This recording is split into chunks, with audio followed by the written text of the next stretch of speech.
Why am I here? What is my life all about? What's my purpose? So many people ask that question and they're really dazed and confused as to why they're here on planet Earth.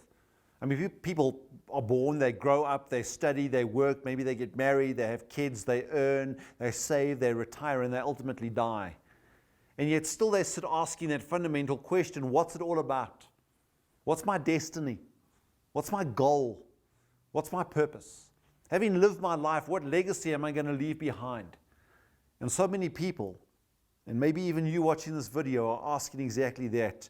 What is my meaning? I'm crying out for a sense of meaning in terms of my earthly existence. Maybe you're desperate for that as well. Maybe you're asking that question as to what your purpose is, what my life is all about. The amazing thing to consider is that your life has been fully and finally mapped out in advance. We read that in the Bible. The Apostle Paul, as he was in the city of Athens speaking to his audience around him who came from many different religions and who were seeking many spiritual truths, said this in Acts chapter 17. The God who made the world and everything in it, being Lord of heaven and earth, does not live in temples made by man, and nor is he served by human hands as if he needed anything, since he himself gave to all mankind life and breath and everything. And he made from one man every nation of mankind to live on all the face of the earth, having determined allotted periods and boundaries of their dwelling places, that they should seek God and perhaps feel their way towards him and find him. Yet he himself is not actually too far from us, for in him we live and move and have our being, as indeed even some of your own poets have said, for we are indeed his offspring. Here's the thing. You've been made by God. Where you are is exactly where he wants you to be. Where you stay, what you do, what your movements are, is determined by God. And if we go back to that verse that I read as the Apostle Paul speaks, we ask the question, why? And the answer is tucked away in that passage, so that you might feel your way to him and perhaps even find him. You see, God desires a relationship with you. You were made to have that relationship. You're wired to enjoy a relationship with the true and the living God, your creator. If we jump into our time machine and go back to the 4th century, the great bishop of Hippo, that was up in North Africa at the time, a city, a man by the name of Augustine, wrote these famous words: "Because you have made us for yourself, and our hearts are restless until they find their rest in thee."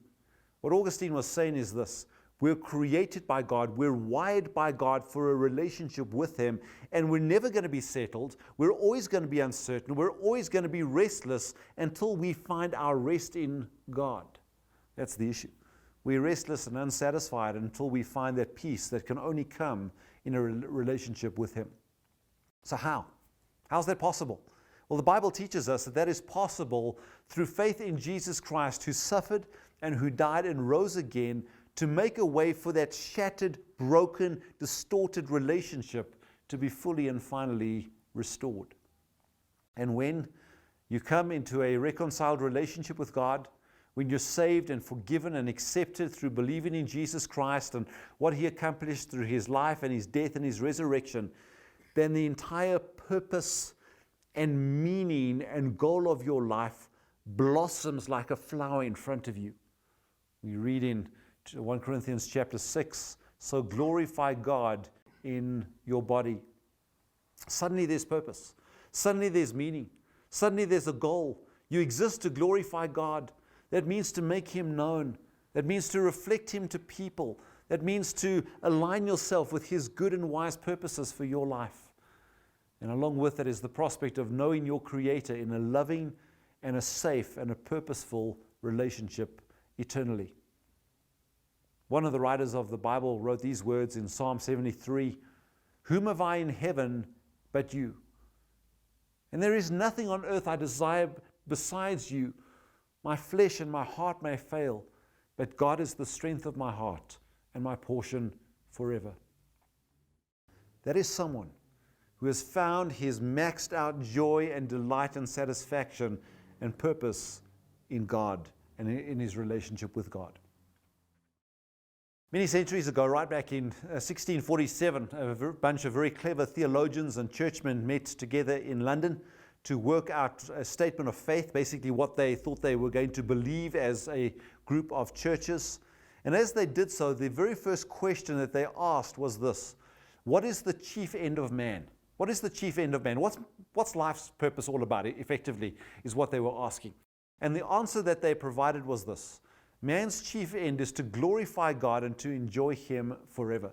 The purpose of my life is to glorify Him, to magnify Him, to honor Him, but at the same time to find my absolute enjoyment in Him in every way.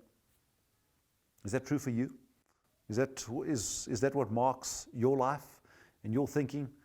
You see, my friend, a life that is lived in that way has direction. A life lived in that way has meaning that goes far beyond our earthly existence, right through into eternity, where fullest pleasure is found in the presence of God forever. Is that true for you? What is your life all about? And I'd encourage you to just keep watching as we go into what is the good news. There's still some information that actually teaches in terms of what you can do in response to these truths. I trust that was helpful for you.